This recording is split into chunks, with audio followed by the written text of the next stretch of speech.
All right, thank you, Alex, for the introduction, and thank you, Matt, for inviting me here. Yeah, sorry I wasn't able to make it for the last couple of days. I will go back and look at all the great presentations. Certainly several talks from the last couple of days I wanted to see.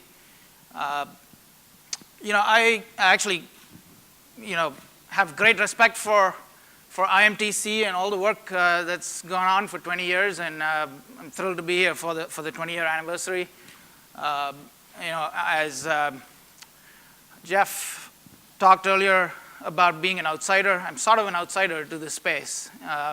Although I did have some common. Just found out from Casey that we were both in the QuickTime team back in the early 90s at Apple. As part of the first video chat on the Mac called QuickTime Conferencing. This is pre-iChat, pre-FaceTime, all of that. But since then, I've been sort of in other parts of the industry, in Cashflow, Blue Coat, several other sort of enterprise networking companies.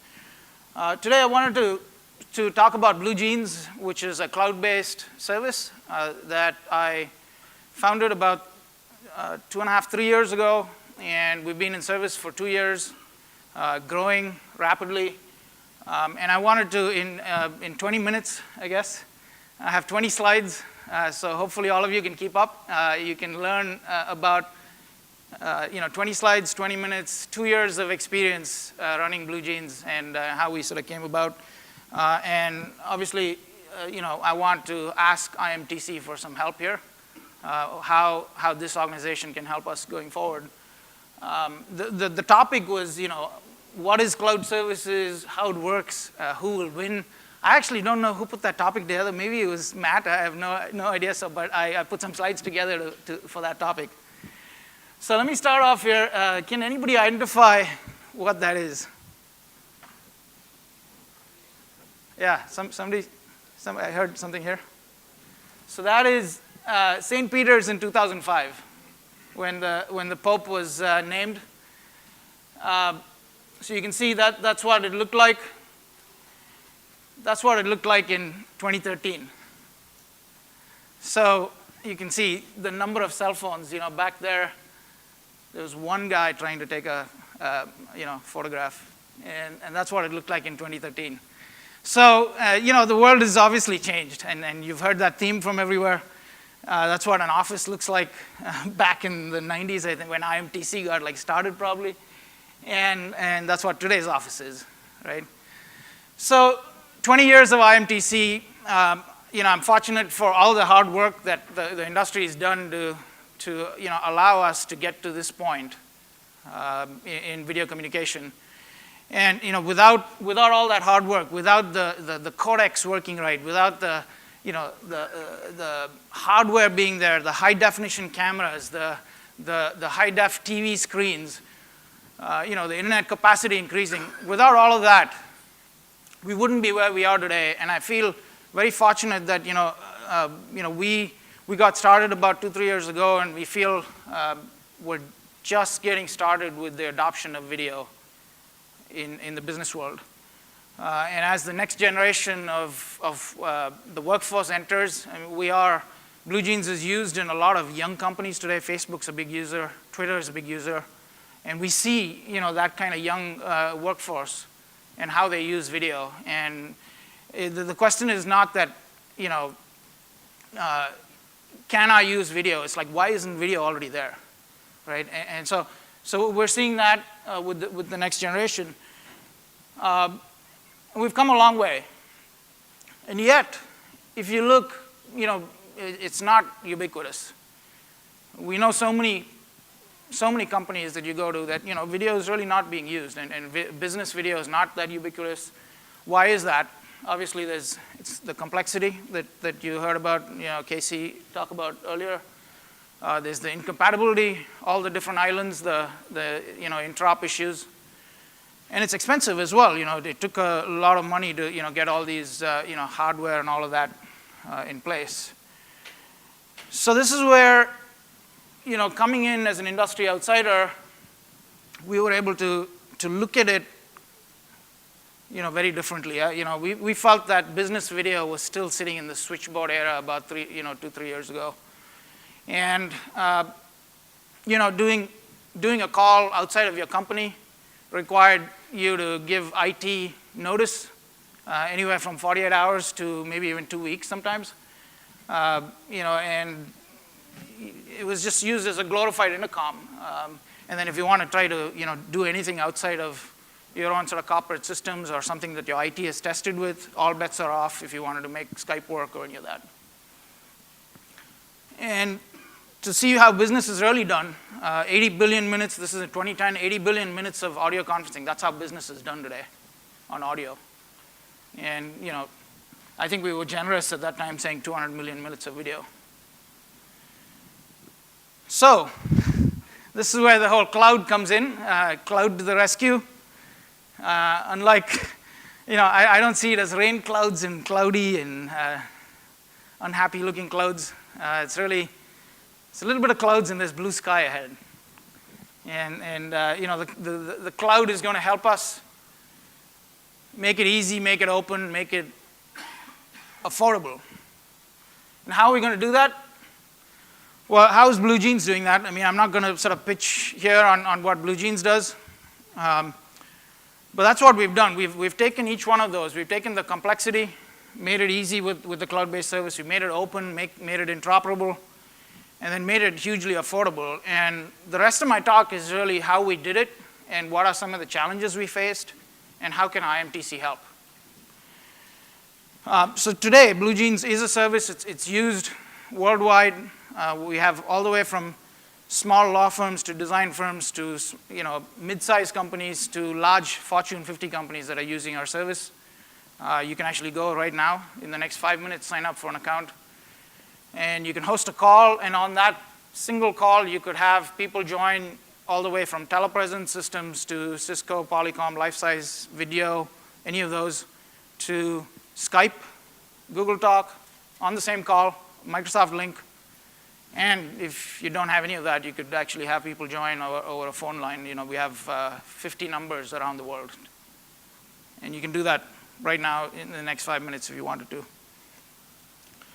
So this has been running for 2 years. If you build it, they will come. This is actually a real graph of our service in all the places. We even have people using it in Antarctica. And with all the different types of endpoints, we continue to expand. So to make that happen, as I said, I was more of an industry outsider, and we looked at all this. Before we started this company, I spent some time as an entrepreneur in residence at a couple of VC firms, just trying to figure out what I wanted to do next, and spent 6 months talking to lots of folks. Some folks here, like in the industry, resellers. We talked to customers. I was actually a user.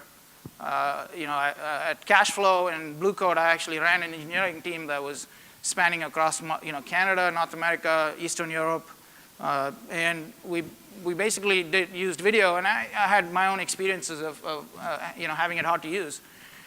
So we used all of that and said, okay, so what are some of the challenges we need to solve? And I'm going to actually walk through each one of these areas, how we achieved interoperability, the heavy lifting that video requires, how to make it easier to use, how to make it run over the internet, and how to make it get through corporate firewalls. So let's start off with interoperability. I think the first thing that we realized was interoperability doesn't mean one standard. And we have to live in this world where there's going to be lots of different standards, lots of different codecs, lots of different audio, video sort of technologies. And we've still got to bridge all those islands together. That was pretty much after talking to everybody, we realized that if we had to solve this problem, we had to do that. And that's exactly what we did. We built something, and I'll talk about how we did it in a scalable manner. But just to give you a sense why I feel so strongly about this is if I pick up my phone right now and I call any one of you, chances are that it's going to get translated 2 or 3 times before it hits the other person.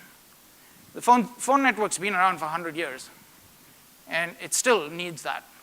So users want it to work that easily. They don't care whether you want to transcode or translate, they just want it to work. And what we found in the video world was people spent a lot of time talking about the nuts and bolts versus just making it work.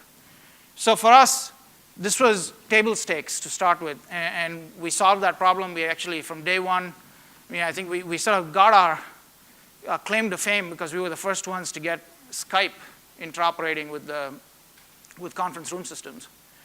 And that was actually an interesting story. I'll just take a little aside here.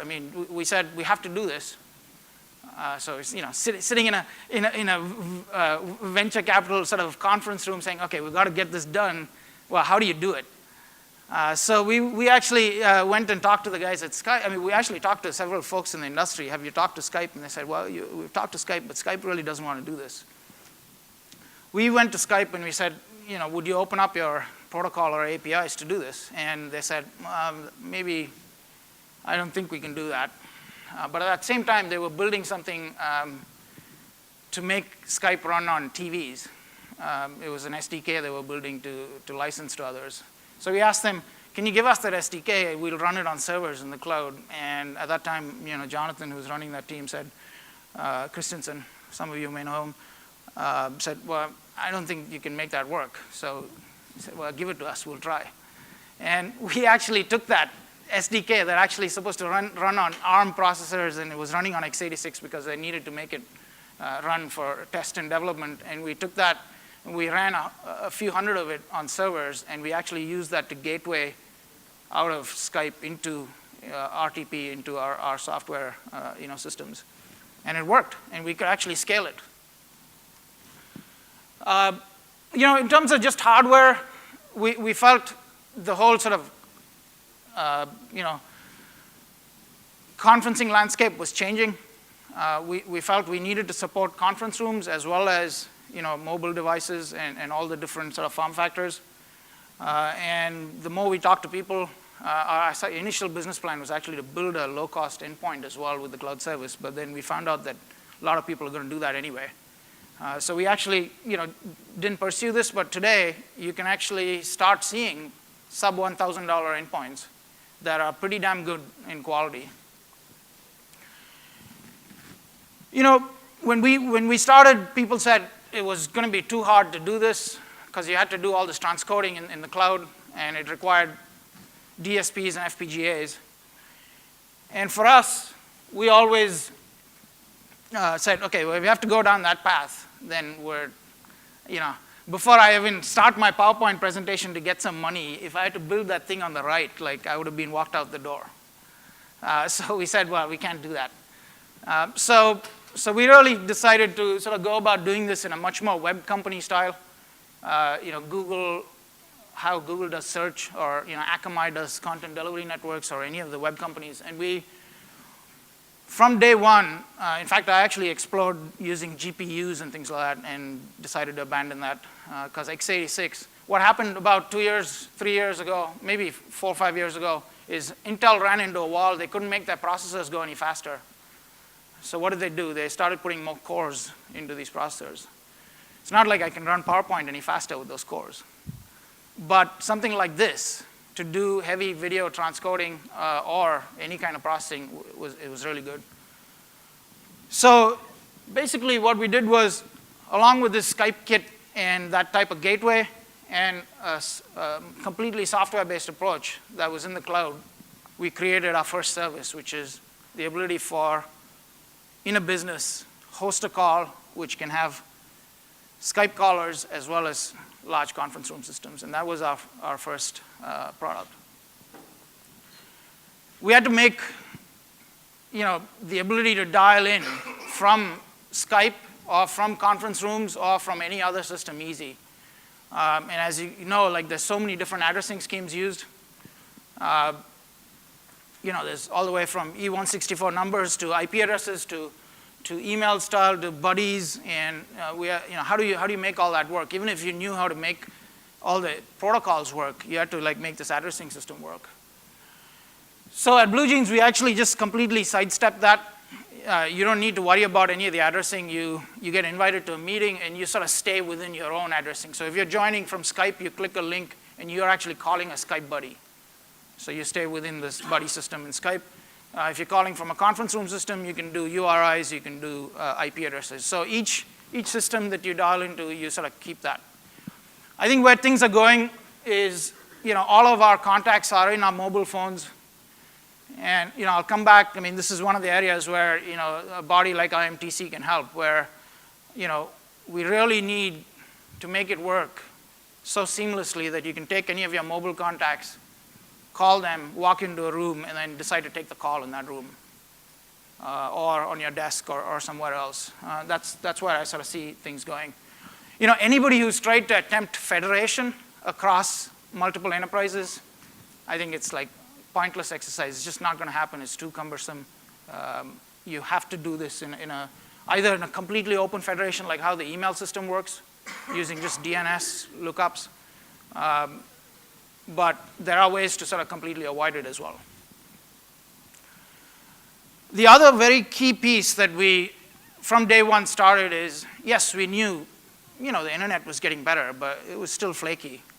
But anybody who said, like, oh, to do good video, you got to run like private networks and MPLS, that was just not going to work for us. I mean, we wanted to make it work day one on the internet. We felt things were improving, and I think the way to do this on the internet, and I'll come back to sort of how IMTC can help, is making sure that all of the abilities to correct for errors and the flakiness of the internet are built into the systems. And these pieces of technology are largely there, except one vendor doesn't talk to another. The other thing is just, we knew, just like building this cloud-based service, we needed to build a global service, similar to how Akamai or Limelight or any of these guys had built a CDN, so that we could have low latency from any place. At BlueJeans, we have a goal to be within 50 milliseconds of any user that's connecting to us. And we're peering with multiple service providers so that we can avoid congestion points and all of that. Then there's things like WebRTC. It was not even, it was not even a concept when we got started. So we wanted to make things work with existing clients like Skype, like Google. Since then, WebRTC has happened. We've embraced that. I think more such easy to use sort of clients built into browsers is good for the whole video communication space. Today, we actually support it using a simple plugin, but in many of these browsers that have it, we are going to support it without a plugin. And we see a lot of interesting opportunities of opening up our cloud-based service to a lot of vertical applications that can, B2C type applications. And then the last one I want to talk about is an area where every time we talk to anybody in the industry, they said, oh, it's like Firewall Traversal, we have a solution for that, it works. Every time we talk to a user, they said, like, not really. I mean, if I want to call somebody else, like in some other company, I have to go, like, make sure, like, I can get through and all of that. So we wanted to make sure that our service worked out of the box with no additional sort of devices deployed. If you had, like, some sort of Firewall Traversal device deployed, it would be good, but it was not necessary. And sort of reducing the amount of ports and IPs and all of that corporate IT security teams needed to open up was also a very key sort of requirement when we got started. So we've solved that piece as well. So this all brings me to, in the end, with all this learning, we've now been running this service for 2 years. We have, as I said, all the way from small companies to mid-sized to large Fortune 50 companies adopting us every day. And some of this has sort of come from that learning, all the last slides that I presented. I can very, without any doubt and with full confidence say that today we are the most interoperable service that is offered today. The most interoperable, if you think of us as more of a multi-point bridge, an MCU in the cloud, however you want to think about it, we are the most interoperable MCU. And the way we got there was not because of standards. Standards helped, but the way we got there was because we were running a cloud, and every day, as I'm speaking right now, there's people connecting into our service. And every time somebody connects into our service, we learn. We learn if a new life-size endpoint a piece of software was released. We learn about that faster than anybody else. And we can actually, if there's any incompatibilities, we can actually fix that in the cloud. And we've literally rolled out patches to make it compatible within 4 hours of finding issues. So that's the power that a cloud can give you. It sort of gives you instant gratification of how you can actually make things interoperable. And then there's a lot of other things which are not published as standards, which because we've connected with so many devices, we've sort of figured it out ourselves, and we've actually made our service work with. I was actually talking to somebody at Cisco the other day, and I told them we bought this endpoint. I think it was like a MXP something from eBay, and he said, "Well, can you actually get those?" Well, we got one of those, made it work with our service because one of our customers had it. So in the early days of BlueJeans, I actually spent a lot of time just buying stuff on eBay to make it work. But now we just have people connecting into us.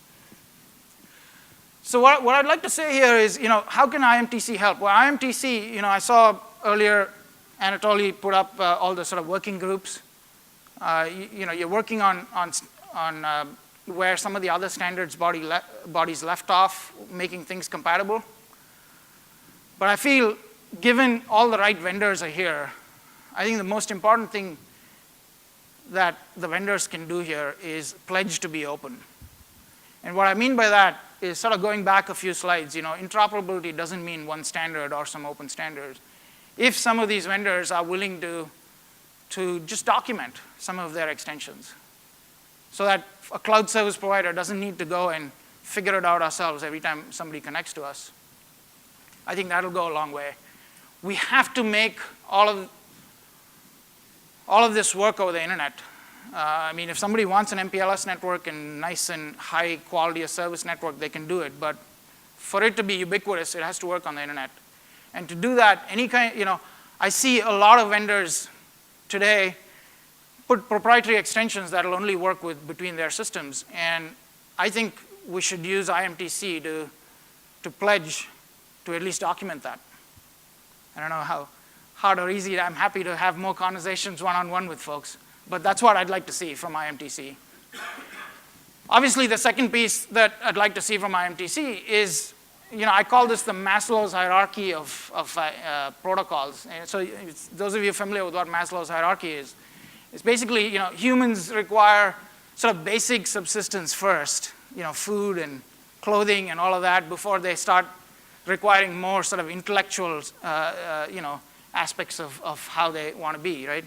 And the reason I sort of draw that analogy here is I think a lot of the standards bodies, including IMTC, has helped make the basic interoperability work, SIP or H323, video, audio, content sharing.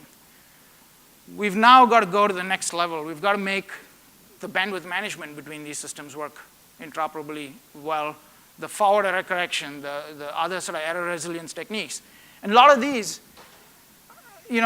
vendors sort of keep them proprietary and that'll only work with their own systems. Well, I think everybody needs to wake up and smell the coffee here.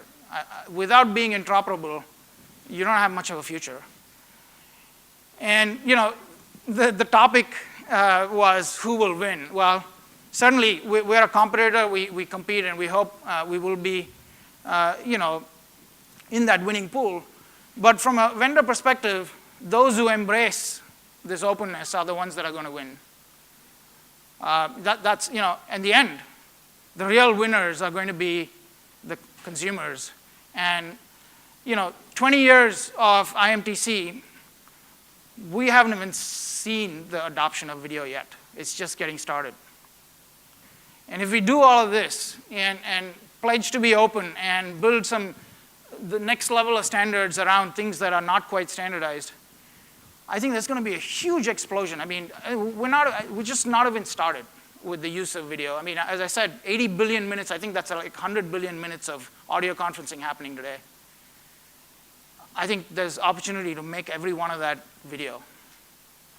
And I think this body here can play a huge part on that. So that was it. That was my talk, and hope I can take some questions. Yeah. I'll take a few questions for sure. Is there a microphone? Don't need it because it's recorded. Yeah, go ahead, Simon. I can hear you.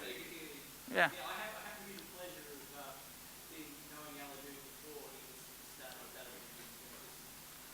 He was an entrepreneur business.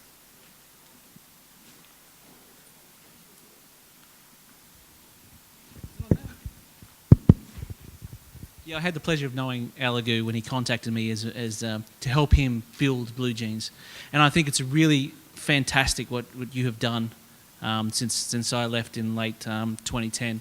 But also some of the aspects you've got there about openness and standardization.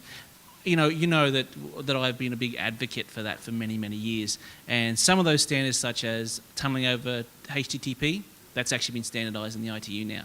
It's 460.26, but no vendor, I put that forward from the prototypes that we had done at BlueJeans.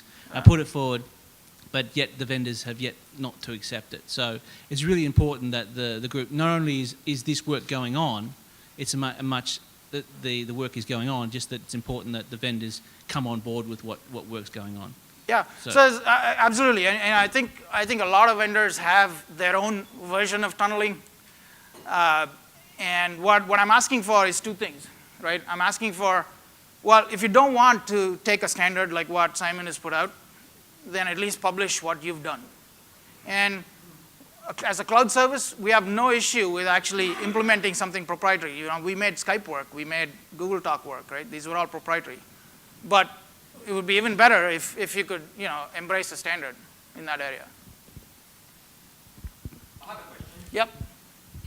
IMTC was 100% successful and all the systems are operated, what would be the value added?